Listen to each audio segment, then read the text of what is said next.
안녕하십니까. 경북대 철학과 임순택 교수라고 합니다. 오늘 저는 여러분들에게 바가바드 기타라고 하는 고대 힌두교의 경전을 소개하고자 합니다. 먼저 바가바드 기타라고 하는 그 말에서부터 살펴보도록 하면은요, 바가바드 하면은 존경스러움을 지니는 혹은 경외함을 지니는 그런 어떤 사람을 이야기합니다. 그 다음에 기타 하면은 노래 그렇게 되겠습니다. 그래서 바가바드 기타 하면은 존경스러운 분의 노래 혹은 경외하는 이의 노래, 이 정도의 의미가 되겠습니다. 인도 철학을 전공하는 분들에게 인도 정신을 대변할 만한 단 한 권의 문헌을 소개해달라 이렇게 부탁을 하면은 아마 대부분의 경우에 이 문헌을 소개할 걸로 그렇게 생각이 됩니다. 그만큼 이 문헌은 예나 지금이나 인도인들에게 널리 읽히고 있고, 또한 시대와 종파를 넘어서서 범종파적인 복음서로서의 위상을 인도 철학 내에서 지니고 있습니다. 바가바드 기타에는요, 인도인 고유의 종교관과 철학 그리고 윤리적 사색이 집약적으로 담겨 있습니다. 특히 이 문헌에는요, 세속을 떠나지 않고 가정생활을 충실히 영위하면서 궁극에 이르는 어떤 그러한 길이 모색되어 있다, 그렇게 이제 평가를 받고 있습니다. 오늘날 힌두교의 어떤 이론적 기반을 제공했다고 평가되는 중세의 유명한 두 사상가가 있습니다. 8세기 무렵에 활동했던 상카라, 그 다음에 11세기 무렵에 활동했던 라마누자라고 하는 인물이 이 두 분을 꼽을 수 있는데요. 이분들은 바로 이 바가바드 기타, 그 다음에 우파니샤드, 그 다음에 브라흐마 수트라라고 하는 이 세 문헌을 중심으로 해서 그들에 대한 해석과 더불어서 힌두교의 교리적인 가르침을 체계화했던 걸로 그렇게 이제 이야기가 되고 있습니다. 철학자로서 초대 인도 대통령이 되었던 라다 크리슈난이라고 하는 분이 계십니다. 이분은요, 바가바드 기타는 남녀노소, 신분의 높고 낮음에 관계없이 인도 전역을 광범위하게 유통되었고, 또한 다양성을 지닌 인도를 하나로 묶는 역할을 했다, 그렇게 평가하고 있습니다. 뿐만 아니라 현대 인도 사상을 대변하는 사상가들 예컨대 비베카난다, 그 다음에 오로빈도 고슈, 그 다음에 이제 정치적 활동과 어떤 종교적 실천행을 통합시킨 그 마하트마 간디, 이분들도 바가바드 기타에서 자신들의 종교적 사색과 그다음에 어떤 실천적 진로를 모색하기 위한 영감을 얻곤 하였다, 이렇게 이제 본인들도 이야기하고 있고 주변에서도 그렇게 보고 있습니다. 간디는 다음과 같이 말했다고 합니다. 바가바드 기타는 나의 행동에 틀림없는 안내자가 되었으며, 나는 모르는 단어를 사전에서 찾아보듯이 모든 어려움과 시련을 해결하기 위해 이 행동의 사전을 찾아보았다. 실제로 바가바드 기타를 간디는 정신의 백과사전이다, 그런 언급을 통해서 자신의 영적 삶을 추구하는 데 있어서 바가바드 기타가 지대한 역할을 했다 하는 것을 밝힌 적이 있습니다. 바로 이 바가바드 기타는요, 1785년 찰스 윌킨스라고 하는 인물에 의해 처음으로 유럽어로 번역이 됐습니다. 그래서 이제 그 많은 서구 애독자들을 낳았는데요. 대표적인 인물로는 독일의 문호 괴테, 그 다음에 독일의 철학자 쇼펜하우어, 그 다음에 미국의 자연주의 철학자 소로우, 그 다음에 현대 실존 철학의 선구적 역할을 했던 니체 등을 꼽을 수 있습니다. 이들은 바가바드 기타를 그냥 읽는 데서 그친 게 아니라요, 바가바드 기타를 읽고 나서 거기에서 얻은 영감을 자신들의 저작에 반영했던 걸로 이야기되고 있습니다. 언어학자이자 교육자인 훔볼트라고 하는 인물은요, 바가바드 기타를 읽을 때까지 살아있도록 허락해준 신의 섭리에 감사를 드린다, 이 정도의 표현을 써가지고 바가바드 기타라고 하는 인물이 문헌이 어떠한 의미와 영향을 본인에게 끼쳤는가 하는 것을 이렇게 이제 표현하고 있습니다. 그만큼 이 문헌은 인도인뿐만이 아니라 서구인들에게도 많은, 특히 서구의 지성인들에게도 많은 영향을 미쳤다, 이렇게 이제 이야기를 할 수가 있습니다. 바가바드 기타는요, 개인이 지니는 특수 의무의 실천을 강조합니다. 여기서 특수 의무라고 하는 것은요, 모든 사람들이 갖는, 본인만이 갖는, 본인에게 주어지는 어떤 개인적인 의무를 이야기합니다. 예컨대 학생은 학생으로서 마땅히 해야 할 의무가 있습니다. 공부 열심히 하는 일이 되겠죠.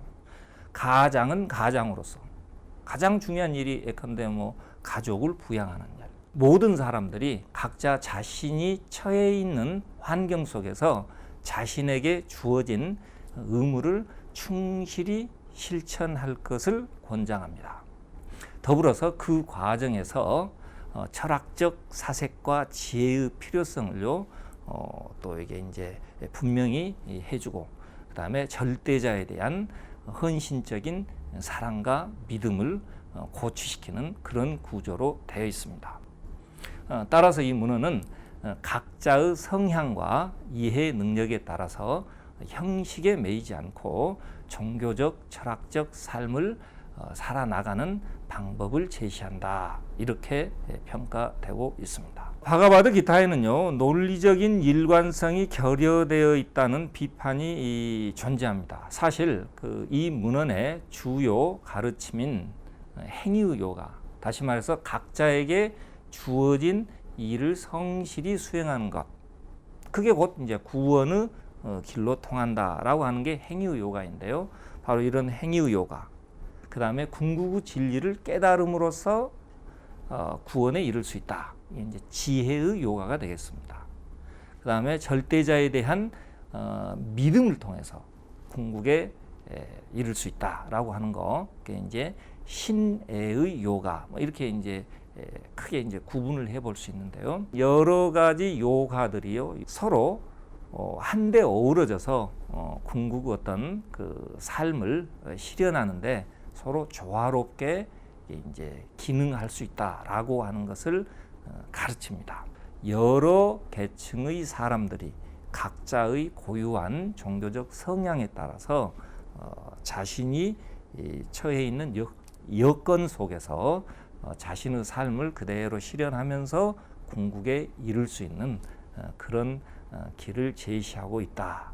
바로 이 이유에서 여러 계층, 다양한 인종들이 뒤섞여 있는 인도 사회에서 가장 널리 읽히는 그런 문헌으로 이게 이제 그 위상을 차지해 오고 있습니다. 바가바드 기타는요, 서사시 문헌 시대에 작성이 됐습니다. 이 서사시 문헌 시대라고 하는 것은요, 대략 BC 한 400년에서부터 AD 200년 사이인데요. 이 BC 400년이라고 하는 시기는 아주 인도 철학사에서 이제 새로운 어떤 물결이 일어나기 시작한 시대인데, 바로 이 시기에 이제 우리에게 친숙한 불교가 인도 사회에 이제 차츰차츰 널리 확산되어 나가는 어떤 그런 시기가 되겠습니다. 그 이전에, 불교 출현 이전에 인도에는 고대 바라문교가 있었습니다. 근데 이제 이 고대 바라문교는요, 굉장히 어떤 계급적인 폐쇄성이 강한 종교입니다. 여기에 대해서 이제 불교에서는 과감하게 비판을 합니다. 고대 그 바라문교에 대해서 굉장히 비판을 하면서 바라문교가 움츠러든 시기, 바로 이 시기가 BC 4세기부터 AD 2세기까지 이렇게 한 600년에 걸쳐서 지속이 되는데요. BC 4세기부터 AD 2세기까지의 이 시기에는 힌두교 내에서 이제 바로 그런 어떤 통합주의적인 여러 천대의 가르침을 통합하려고 하는 어떤 시도를 서사시의 형태로 표출해내기 시작합니다. 바로 이제 이 시기에 바가바드 기타가 속해 있습니다. 따라서 바가바드 기타는요, 이 서사시 시대에 지어진 문헌들의 전형적인 특징으로서 시구, 다시 말해서 시적인 형태로 표현이 되고 있습니다. 이 시대 서사시의 특징은 역사적 사건이나 신화 혹은 전설들을 통해 전해진 특정한 영웅들의 행적을 객관적 형식의 시구로 읊었다는 점에 있습니다. 이들 대부분의 서사시는 이주민인 아리안족, 바로 이제 이 아리안족들이 바라문교 내에서 바라문 성직자 계급을 이제 형성하는 거죠. 바로 이 아리안족 혹은 바라문족과 비아리안 계통, 다시 말해서 바라문에 의해서 지배당하던 토착 원주민들 사이의 어떤 긴장 관계를 반영하고 있다, 이렇게 이제 이야기가 되고 있습니다. 바로 이제 이러한 서사시 문학은요, 이러한 아리안족 혹은 바라문과 비아리안족 혹은 비바라문 간의 어떤 긴장 관계를 반영하면서 아리안들을 중심으로 했던 혹은 바라문들을 중심으로 했던 고대 바라문교의 가르침이 일반 민중들에게 널리 확산될 수 있는 그런 계기를 마련했다, 그렇게 이제 평가가 되고 있습니다. 서사시 문헌의 등장으로 인해서 고대의 협소한 바라문교는 힌두교라는 포용적인 이제 종교로 탈바꿈하는 계기가 마련되었다, 이렇게 이제 이야기가 되고 있습니다. 이 시대에 형성된 인도의 그 대표적인 2대 서사시가 있습니다. 하나는 마하바라타라고 하는 문헌이고요. 다른 하나는 라마야나라고 하는 문헌입니다. 마하바라타는 전체적으로 한 10만 개의 개성으로 이루어져 있고요. 라마야나는 2만 4천 개의 개성으로 이어져 있습니다. 둘 다 굉장히 장편 서사시로 이루어진 문헌입니다. 그 중에서도 이게 이제 바가바드 기타는요, 그 마하바라타에 편입된 문헌입니다. 다시 말해서 마하바라타가 18권, 전체 18권 10만 송으로 이제 구성이 되어 있는데요. 바가바드 기타는 마하바라타의 6권에 속한 700개의 개송인데, 바로 이제 이 개송으로 마하바라타의 어떤 전체 내용을 집약하고 있다, 이렇게 이제 평가되고 있습니다. 문헌학적 분석에 의하면은 바가바드 기타는 원래 바슈데바 크리슈나라고 하는 인격신을 숭배하던 중인도 서부에 바가바타 유파가 있었다고 해요. 바로 그들에 의해서 만들어진 독립된 시편이었다고 합니다. 바가바타 유파가 이제 거주했던 일종의 이제 종족의 이름이겠죠. 종족 혹은 어떤 그 지역의 어떤 고유한 어떤 그 신앙을 이게 이제 그 중심으로 하는 어떤 일군의 이제 사람들의 무리인 이제 이 바가바타 유파가 거주했던 크리슈나라고 하는 영웅에 대한 신앙으로부터 이 문헌이 이제 유래한 것으로 여겨집니다. 이후 크리슈나에 대한 신앙은 이 바가바드 기타를 통해서 이제 바라문 문화의 중심부에까지 퍼져서 마침내 크리슈나는 이게 이제 전체 힌두교의 어떤 주요 신인 비시누 신의 화신으로 간주되게 이르렀다, 이렇게 이야기가 되고 있습니다. 바가바드 기타의 내용을 개관해 보도록 하겠습니다. 바가바드 기타는요, 드르타라 슈트라라고 하는 인물을 중심으로 해서 전개가 됩니다. 자, 드르타라 슈트라라고 하는 인물은요, 원래 이 바가바드 기타의 배경이 되는 쿠루 종족의 왕권 계승자였습니다. 그런데 이 드르타라 슈트라가 장님인 관계로 그 왕권이 본인의 동생인 판두에게 이제 계승이 되면서 문제가 발생합니다.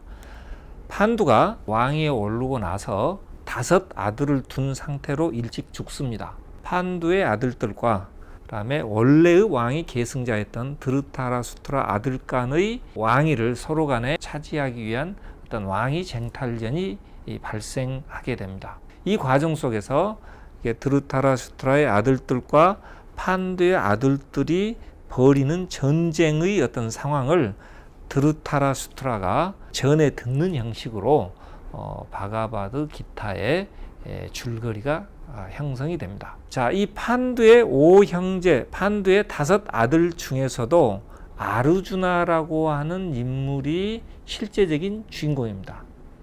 그 아르주나는 판두의 5 형제들 중에서 셋째인데요. 이 셋째인 아르주나가 왕권을 중심으로 한 이 전쟁에 대해서 회의를 느낍니다.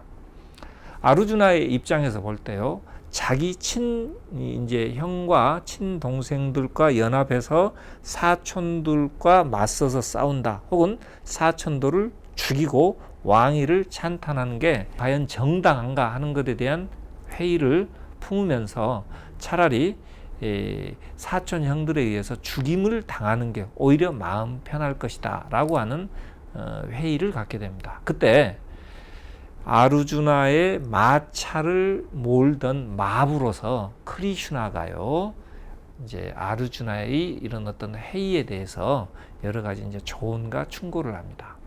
전쟁의 목적이 단지 왕권을 찬탄하는 게 아니라 불의에 맞서서 정의를 회복하고자 하는 그런 맥락의 전쟁이기 때문에, 다만 아르주나 본인이 왕권의 찬탈을 명분으로 전쟁을 하는 게 아니다, 너에게 부과된 의무행을 성실히 수행함으로써 정의를 실현해야 한다고 하는 그런 어떤 사명을 아르주나인 너가 띠고 있다, 뭐 이런 방식으로 크리슈나가 아르주나에게 설교를 쭉 해 나가는 과정이 바가바드 기타의 실제 내용을 구성하고 있습니다.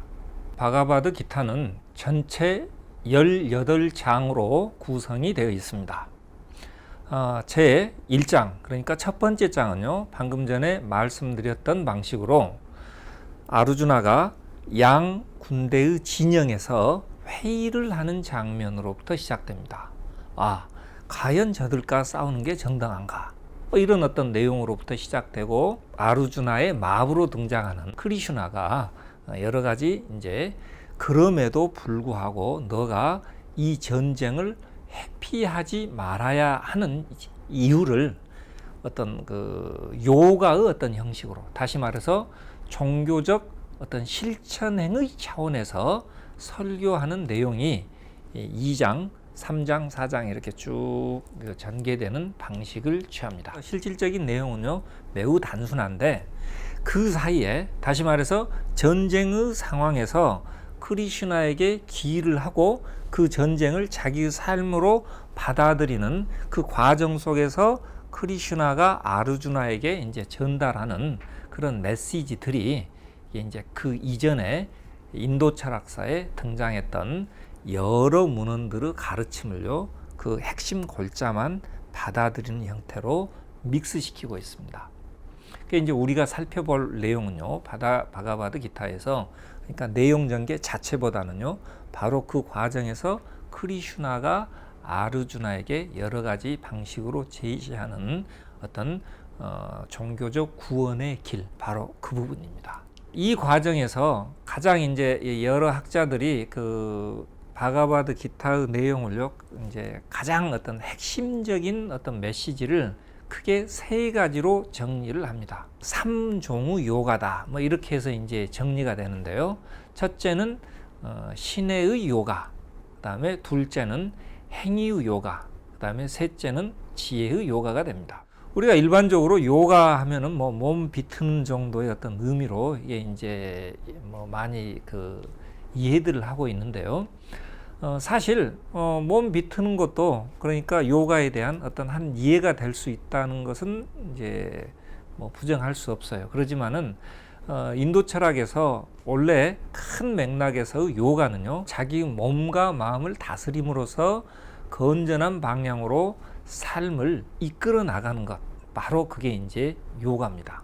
그리고 이제 그 맥락에서 몸에 대한 이게 이제 수련부터 하자. 이게 이제 고전 요가에서 강조하는 몸에 대한 그 팔찌 요가 체계로서 이제 등장하는 건데, 바가바드 기타에서는요, 몸에 대한 부분은 그렇게 중요하지 않고 일단은 우리의 삶을 어떻게 해서 긍정적인 방향으로 이끌 수 있는가에 관련해서 첫째, 신의 요가, 다시 말해서 절대자에게 귀함으로써 혹은 자신의 행위의 근거를 절대자인 신에게서 찾음으로써 우리가 올바로 자기 자신의 삶을 다스려 나갈 수 있다. 이걸 이제 신의 요가라고 하는 개념으로 엮어냅니다.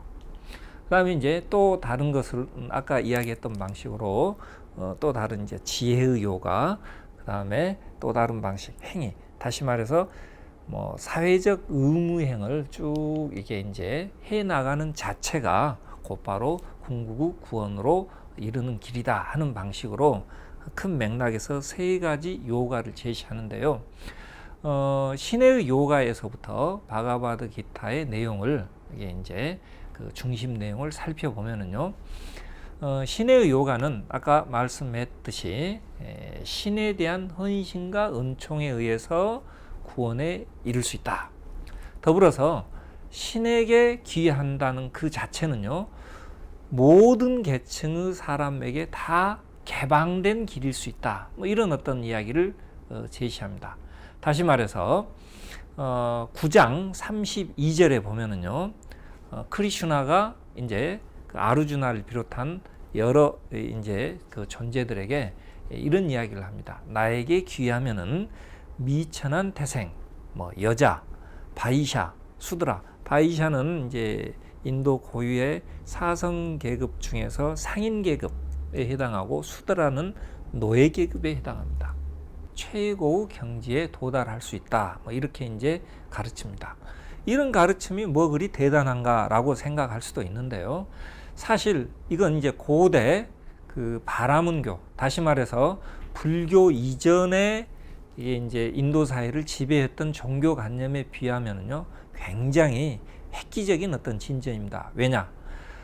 고대 바라문교에서는요, 여자 바이샤 수드라는 귀는, 그러니까 그 신의 은총을 받는 건 고사하고 아예 인간으로 취급을 받지도 않았습니다. 바로 그러한 상황에서 크리슈나가 직접 나타나서 신에게 나에게 귀하면은 계급적인 차별이 없이 구원을 얻을 수 있다. 이런 어떤 메시지를 전합니다. 신의 요가를 대변할 만한 전형적인 쉿구 하나를 뽑자면은요, 18장 66개송에 이런 언급이 나타납니다.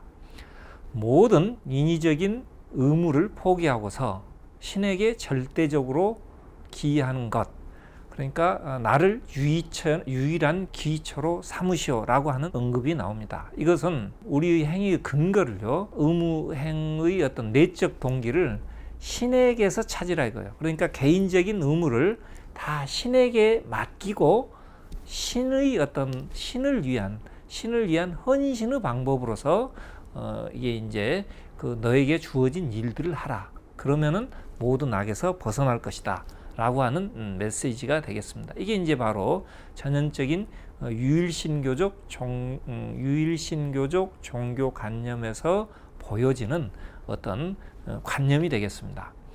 이러한 어떤 신의 요가를 대변할 만한 구정들이 이게 이제 그 여러 장에 산발적으로 등장합니다. 가령 5장 10번째 개송에서는 이런 이야기가 나옵니다.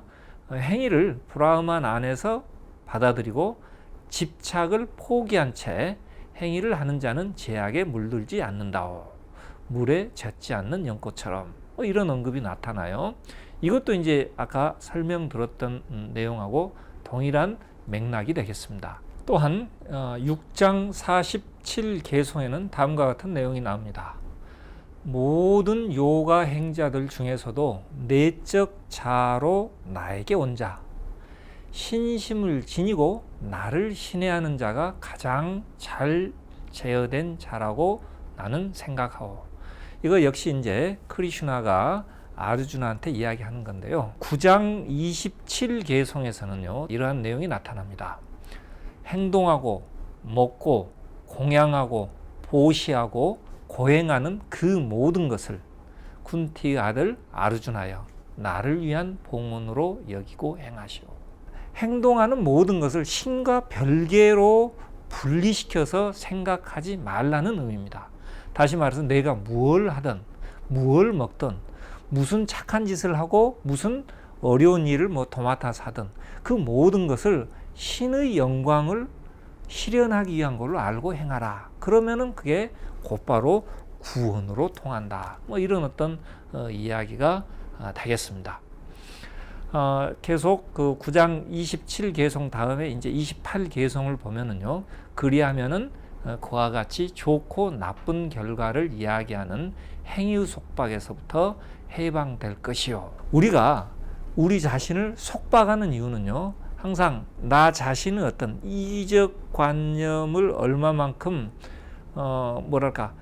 잘 제어할 수 있느냐, 제어할 수 없느냐에 따라서 이제 우리가 이제 속박의 길로도 갈 수 있고, 혹은 그런 어떤 속박으로부터 벗어난 자유 길을 갈 수도 있다. 바가바드 기타에서는 이제 이런 어떤 메시지를 전하는데, 그 중에서도 개인적인 어떤 이기적 관념을 극복하는 가장 효과적인 방법 중에 하나는요, 먹고 마시고 행하는 모든 어떤 일을 신을 위한 봉사로 생각하라.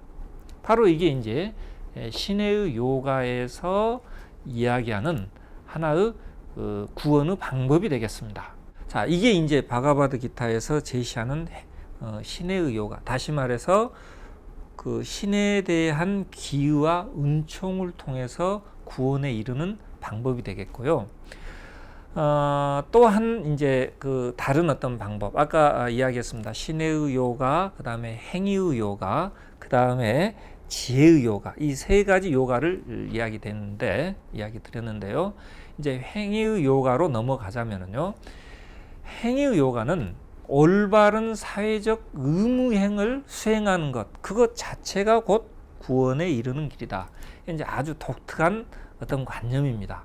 다시 말해서 현재의 삶 속에서 우리가 가령 직장인으로서 나에게 주어진 직분을 성실히 수행하는 것, 그게 곧 구원으로 통할 수 있다. 이런 메시지가 되겠습니다. 2장 37개송, 38개송이 바로 이제 그 행위의 요가에 관련된 전형적인 언급인데요. 그 개송을 한번 읊조려 보자면 이렇습니다. 죽임을 당한다면 천국에 이를 것이요, 승리를 한다면 지상의 영광을 누릴 것이니 싸움을 위해 결단을 내리고서 일어서시오. 즐거움과 고통, 이 이가손에 승리와 패배를 동등하게 여기고 싸울 준비를 하시오. 그리하면 죄가를 받지 않을 것이오.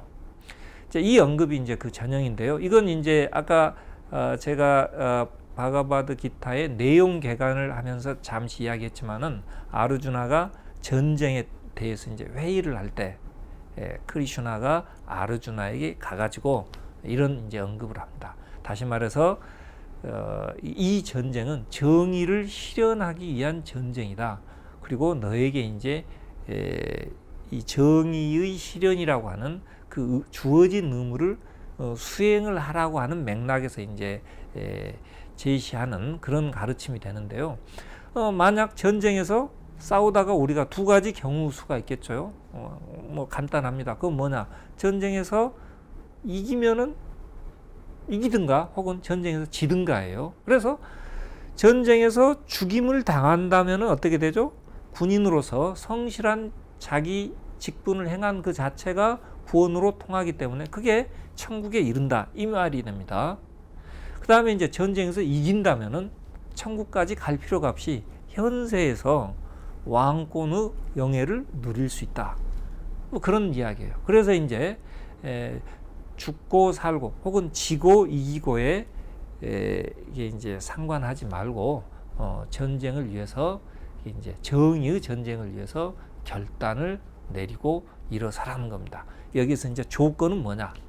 즐거움과 고통 혹은 이익과 손해. 다시 말해서 이기고 지고에 연연하지 말고 승리와 패배를 동등히 여기고 너에게 부과된, 다시 말해서 군인으로서의 의무를 충실히 수행하라. 바로 이 부분을 일깨우면서요, 현실 삶을 긍정적으로, 다시 말해서 행위를 통해서 너 자신을 실현하라고 하는 그런 메시지를 전달하고 있습니다. 행위의 요가의 어떤 그 친화성을 가지고 있는 종교적 실천행은요, 그 인도 철학 내에서도요, 가령 자이나교 같은 경우에 철저하게 어떤 무신론적이면서 개인의 행위에 의해서 궁극의 구원에 이르는 길을 이제 제시하는 그런 가르침들이 있습니다. 뿐만이 아니라 이제 인도 철학 바깥에서는요, 어떤 절대자의 섭리를 개입시키지 않고 마땅히 나에게 요구되는 무엇을 성실히 수행하는 것, 그게 바로 이제 천명을 이게 이제 받드는 거다라고 하는 유교의 가르침과도 이게 이제 이 맥락에서는 좀 통해 있지 않나, 그렇게 이제 여겨지는데요.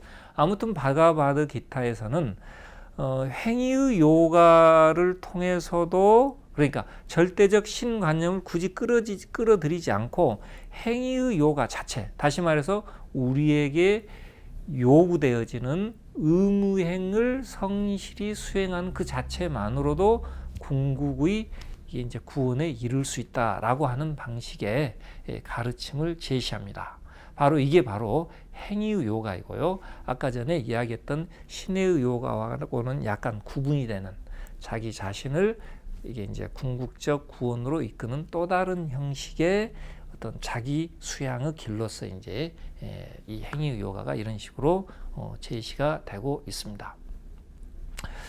행위의 요가에서는요, 무엇보다도 결과에 대한 욕심이 없이 마땅히 해야 할 일을 성실하게 수행하는 무집착의 행위가 강조됩니다. 이게 이제 산스크리트로 니스카마 까르마, 니스카마 하면 이제 욕망 없는 행위예요.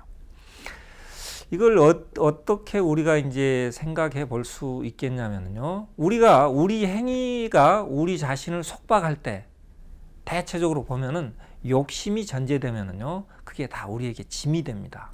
예컨대 운동선수가 운동 자체를 하는 것에 대한 흥미로부터 벗어나서 뭐 금메달을 따고자 하는 욕구로부터 행위를 하면은요, 그 순간 그 모든 운동 행위는 짐이 될 수가 있습니다. 근데 그런 어떤 개인적인 욕구, 이 행위를 함으로써 무슨 결과를 얻을 것인가 라고 하는 관념이 없이 행위를 하게 된다면요, 행위하는 자체가 곧 자기 자신을 실현하는 방법이 될 수가 있습니다. 그래서 이제 이런 어떤 맥락으로 2장 47개송에서는요, 그대의 특권은 바로 행위에 있는 것이지 결코 결과에 있는 것은 아니라고, 뭐 이런 어떤 가르침이 제시됩니다. 뭐 어느 때건 행위의 결과가 원인이 되어서는 아니되요. 이것도 마찬가지예요. 행위의 결과, 다시 말해서 금메달이 행위 원인이 되어서는 안 된다 이겁니다. 다시 말해서 행위는 행위 자체로서 너 자신을 실현하는 길이어야지 행위의 원인에 매이지 말라, 뭐 이런 의미가 되겠습니다. 또한 2-48개송에서는요, 바로 이런 맥락에서 성공과 실패를 평등하게 여기고서 행위를 하시오. 물론 쉽지 않습니다.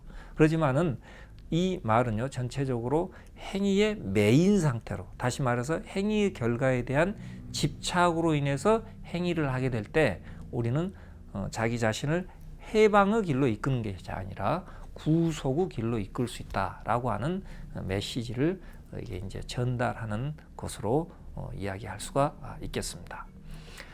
자, 이런 맥락에서 계속 3-19 개성에서는 언제나 집착 없이 행해야 할 행위를 하시오.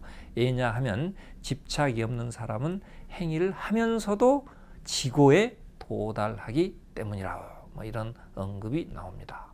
더불어 3장 25 개성에서도요.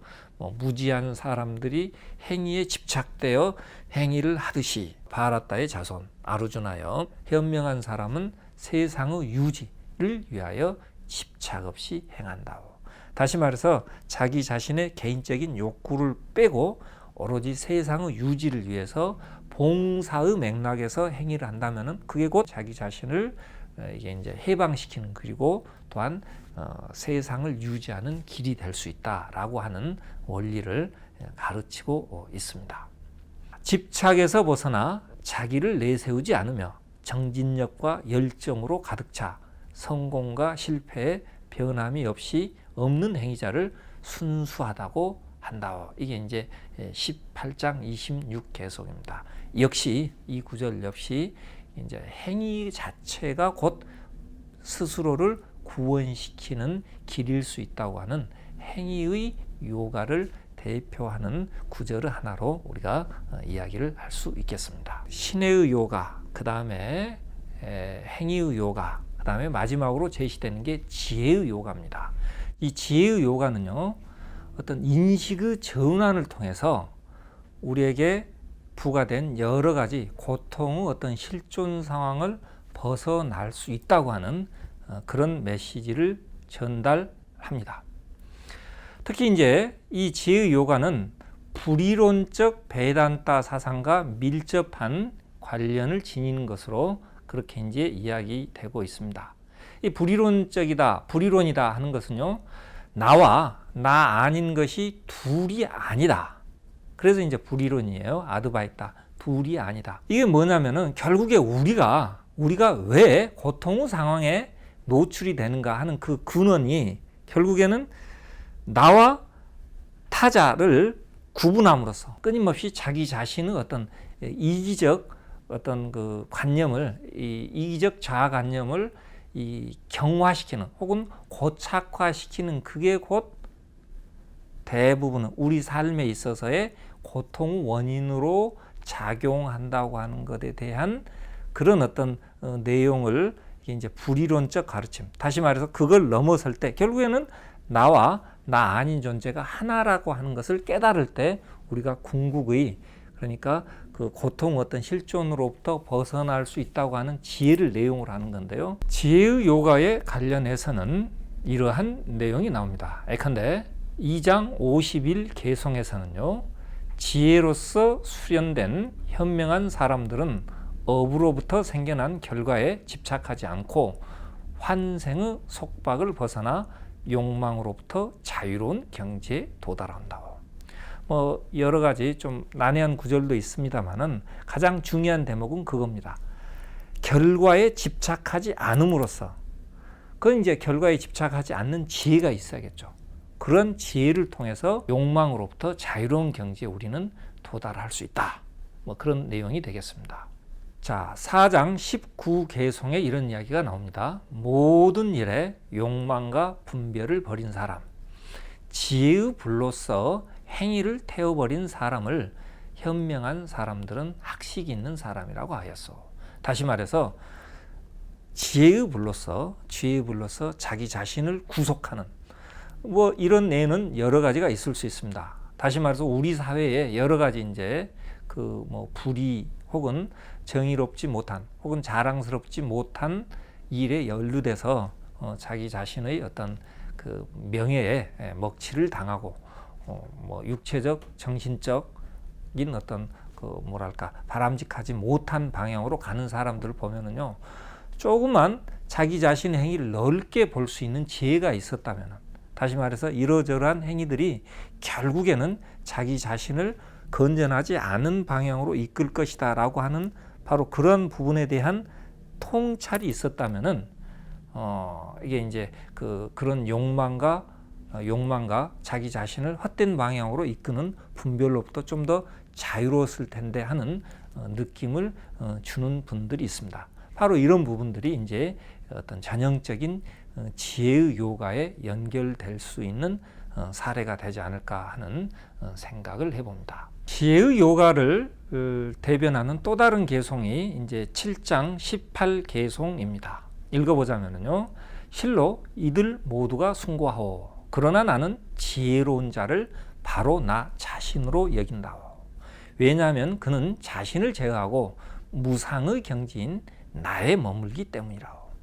바로 이 부분은 크리슈나, 다시 말해서 절대자인 크리슈나 신이 본인을 지혜와 동일시하는 언급이고요. 바로 그 지혜를 스스로 실현한 자는 바로 나 자신과 동일하다라고 하는 메시지가 되겠습니다. 바로 이제 이런 구절들이 결국에는 이 지혜를 통해서 우리가 고통스러운 미망의 세계로부터 혹은 여러 가지 이 부정적인 상황에 얽매이는 어떤 실존적 한계 상황으로부터 벗어날 수 있다고 하는 그런 어떤 메시지를 전달한다. 그렇게 이야기를 할 수가 있겠습니다. 자, 이상과 같이 지혜의 요가, 행위의 요가, 그 다음에 신의 요가라고 하는 세 가지 길이 바가바드 기타에서 제시되고 있는데요. 이제 바가바드 기타의 어떤 그 특징은 뭐냐면은 바로 이러한 세 가지 요가가 별개의 길이 아니고 결국엔 하나로 또 모아질 수 있다고 하는 그런 어떤 포용성을 드러낸다고 하는 점입니다. 바가바드 기타는 각기 다른 요가, 다시 말해서 1장에서부터 이제 18장까지 제시되는 여러 유형의 요가, 그 중에서 이제 가장 대표적인 게 지혜의 요가, 행위의 요가, 신의 요가인데 그뿐만이 아니라 이제 세부적으로 또 다른 형태의 요가로 분류될 수 있는 거의 모든 방식의 요가들에 대해서 결국에는 하나로 소통될 수 있다. 그런 어떤 가능성을 제시한다는 점에서 바가바드 기타의 어떤 그 위대한 어떤 면모가 드러난다. 이렇게 이야기를 할 수 있습니다. 이걸 이제 전형적으로 드러내주는 개송이 4장 18개송이 되겠습니다. 행위 속에서 행위하지 않음을 보는 자, 그리고 행위하지 않음 속에서 행위를 보는 자는 지혜로운 자이며 절제된 이로서 완전한 행위자라고. 5장 네 번째 개송에는 이런 구절이 나옵니다. 어리석은 자들은 이론과 실천을 다르게 말했지만 현명한 자들은 그렇게 보지 않는다오. 하나라도 바르게 전념한 자는 두루 결과를 얻는다오. 역시 이론은 지혜의 어떤 측면입니다. 그 다음에 실천은 행위의 측면입니다. 바로 이 이론과 실천이 다르지 않다. 그 다음에 현명한 자는 그것을 다르게 보지 않고 또한 그 둘 중 어떤 하나라도 제대로 한다면 결국에는 이론과 실천 혹은 행위와 지혜가 결국에는 융합이 되는 그런 어떤 두루 결과를 다 얻을 수 있다. 뭐 이런 언급들이 나타납니다. 자, 이런 어떤 맥락에서 더 이제 우리가 주목해서 이와 연결되는 개송을 또 추려내자면요. 4장 11개송에 이런 언급이 나옵니다. 사람들은 여러 방식으로 나의 길을 따르나니 나에게 오는 대로 나는 베푼다오. 자, 여기에서 여러 방식은 아까 우리가 이야기했던 행위의 요가 혹은 신의 요가 혹은 지혜의 요가로 대표된다고 할 수 있습니다. 바가바드 기타 거기에 등장하는 크리슈나는 바로 이제 그러한 방식으로 여러 사람들이 나의 길을 따르는데 나는 그 길을 구분을 하지 않고 차별하지 않고 여러 방식 혹은 다양한 방식으로 오는 그대로 다 베푼다. 이런 언급이 나타납니다. 바가바드 기타의 근거에서 모든 종교 가르침이 소통될 수 있다고 하는 보편 종교, 다시 말해서 유니버셜 릴리전이라고 하는 그 새로운 어떤 종교 운동의 어떤 가능성을 모색하기도 했습니다. 7장 21개송과 22개송에는 이런 내용이 나타납니다. 나에게 기이한 사람이 믿음을 가지고서 어떤 형상을 숭배하길 원한다면 누구든 어떠한 것에 대한 것이든 나는 그 흔들리지 않는 믿음을 허락한다. 어떤 궁극의 절대자의 모습은 꼭 이래야만 안 된다. 이것이 아니어야 한다고 하는 또 다른 마음의 우상이 전제되어 있는 경우가 많습니다. 근데 이제 바가바드 기타에서는 이렇게 말해버리는 거예요. 모든 형상을 다 허락한다 이거예요. 모든 형상을. 그리고 나는 그 믿음을 어떻게 되죠? 어떤 형태든 간에 가리지 않겠다 해놓고 이제 22개송에 이런 어떤 내용이 나옵니다. 그는 그러한 믿음으로 스스로를 절제하며 그러한 숭배를 원한다오. 그리고 그것으로 인해 소망을 성취한다오. 바로 내가 그것을 허락했기 때문이라오. 포용적인 측면이 강조되는 언급이에요. 그게 뭐냐면은 그런 어떤 것도 다 허락을 한다. 이게 막지는 않겠다 이거예요. 막지 않겠다. 이걸로써 우리가 많은 부분에 있어서 다른 종교관념, 나하고 친숙지 않는 다른 종교관념에 너그럽지 못한 내 자신의 어떤 마음을 정화시키는 어떤 역할을 해줄 수 있다. 저는 이제 그러게 봅니다. 또한 9장 23개송에는요. 신심으로 가득 차 다른 신을 신뢰하고 숭배하는 자들도 쿤테의 아들 아르주나야 바로 나를 숭배하는 자들이라오. 비록 정해진 틀을 벗어났지만 뭐 이런 언급이 나타납니다. 이 언급은요 유실론적 가르침의 친화적인 분들에게는 어떻게 보면 굉장히 충격적일 수도 있어요. 그렇지만은 바로 이 대목에서 저는 바가바드 기타의 참된 어떤 종교적 면모가 드러나지 않는가 싶습니다. 결국에 우리가 밖으로 드러난 어떤 실천적 양상들은요 역사적, 문화적 맥락이 다른 상황에서는 결국에는 어떤 형태로든 간에 약간의 차이가 있을 수밖에 없습니다. 바로 이 부분에서 외면적으로 드러난 실천 행위들은 그다지 큰 의미를 지니지 않고 얼마만큼 진정성 있게 어떤 그 종교적 어떤 실천행을 행할 수 있느냐. 바로 그게 곧 다른 신을 섬기지만은 그 진정성은 곧 나를 숭배하는 것과 다를 바 없다라고 하는 관념으로 연결되는 부분입니다. 이상과 같이 3종 요가라고 하는 줄거리로 바가바드 기타의 전체 내용을 설명해 봤습니다. 제가 개인적으로 바가바드 기타를 처음 접한 게 대학교 대학교 1, 2학년 무렵이었던 것 같아요. 1, 2학년. 그러면서 그때 당시부터 저는 이제 종교적 어떤 가르침, 세계의 여러 어떤 종교적 가르침들에 많이 심취했지만은 그런 어떤 종교적 가르침들이 다 같이 자신들의 가르침의 어떤 진정성을 이야기하면서 다른 종교의 가르침들에 대해서는 그렇게 포용적이지 않다 하는 그런 느낌을 받았습니다. 바로 그런 어떤 제 개인적인 문제 의식과 맞아떨어져서 바가바드 기타가 굉장히 감명 깊게 와닿았어요. 이제 뭐 개인적으로 바가바드 기타를 읽어온 내력을 여기서 첨부해서 말씀드리자면은, 그래서 저는 뭐 제일 처음에는 한글, 그때 이제 20년 전에 함석헌 선생님께서 번역하신 거기에 이제 개인적으로 주석을 붙이신 바가바드 기타 주석이 있습니다. 꼭 한번 한국인으로서 한번 볼 필요가 있습니다. 그 외에 여러분들이 이제 그 번역하신 것들을 비교해서 보았고, 그 다음에 영역 바가바드 기타로는요, 영역으로 된 바가바드 기타로는 그 초대 인도 대통령을 지낸 라다 크리슈난의 영역판 바가바드 기타. 자, 그것을 또 본 적이 있습니다. 심지어는 저 개인적으로 라다 크리슈난의 그 영역 바가바드 기타를요, 완전히 통째로 영역 그 영어를 노트에다가 옮겨서 적은 적도 있어요. 그 노트가 아직도 집에 있습니다. 더불어서 이게 이제 대학원 과정에서는 산스크리트를 완전히 우리말로 이게 이제 제대로 한번 번역을 해봐야겠다 하고 또 개인적으로 번역한 경력이 있습니다. 이제 저 자신에게도 바가바드 기타는 여러 가지 그 개인적인 어려움을 이게 이제 극복하는 데 있어서 많은 용기와 어떤 종교적 영감들을 이제 제공해 왔던 그런 문헌으로 여러분들에게도 추천하고 싶습니다. 이상과 같이 바가바드 기타에는요, 굉장히 통합주의적인 어떤 색채가 농후한 그런 가르침들이 제시가 되고 있습니다.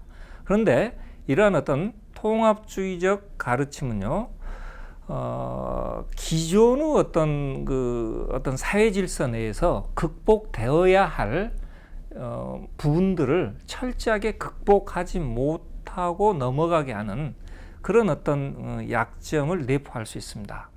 다시 말해서 바가바드 기타가 등장하기 이전에 이미 인도사의 어떤 고질적인 병폐로 자리 잡기 시작한 계급 제도라든가 혹은 여러 가지 미신적 관행 등을 통합주의적 시각에서 이것도 옳고 저것도 옳고 이게 다 아울러서 포섭해서 이게 회통시켜 버리기 때문에 오히려 건전한 의미에서 어떤 사회적인 어떤 발전을 저해할 수 있는 어떤 요소로 작용할 수도 있다라고 하는 그 비판이 제기될 수 있습니다. 실제로 현대 인도 사상가들 중에요, 불교도로 개종 운동을 한 암베드카르라고 하는 인물이 있습니다. 이분은 인도 사회가요, 미래지향적으로 발전하기 위해서는 카스트 제도를 철저하게 이제 극복을 해야만 하는데, 바가바드 기타의 어떤 통합주의적 가르침이 기존의 카스트 제도를 철저하게 극복하는 데 있어서 오히려 장애가 될 수 있다, 그런 어떤 그 주장을 하면서 바가바드 기타를 넘어서지 못하는 한 인도사의 미래는 우리가 기대할 수 없다. 좀 극단적인 형태지만은 바가바드 기타 화형식을 한 적도 있습니다. 이런 식으로 바가바드 기타는 사회 구조적인 측면에서는요, 다분히 취약점을 내포하고 있다고 하는 것을 부정할 수 없습니다. 그렇지만은 저는 이제 개인적으로 바가바드 기타를 소개하는 입장에서요, 사회 구조적인 측면에서의 취약성에도 불구하고 바가바드 기타는 개개인의 내면을 들여다보는 데 있어서, 다시 말해서 마하트마 간디가 이야기했듯이 정신의 백과사전이다 라고 할 만큼 개개인의 어떤 실존적 삶 혹은 내면의 정신을 고양시키는 데 있어서는요, 굉장히 우리에게 시사하는 바가 많다라고 하는 것을 다시 한번 강조하고자 합니다. 바가바드 기타가 지니고 있는 여러 가지 단점 혹은 장점을 종합적으로 취합함으로써 이 문헌이 오늘날 21세기에 있어서 다시 한번 여러분 각자에게 어떤 고양된 삶의 길을 제시해 줄 수 있는 소개함직한 고전의 하나가 되었으면 하는 바람입니다. 네, 이상입니다. 마치겠습니다. 감사합니다.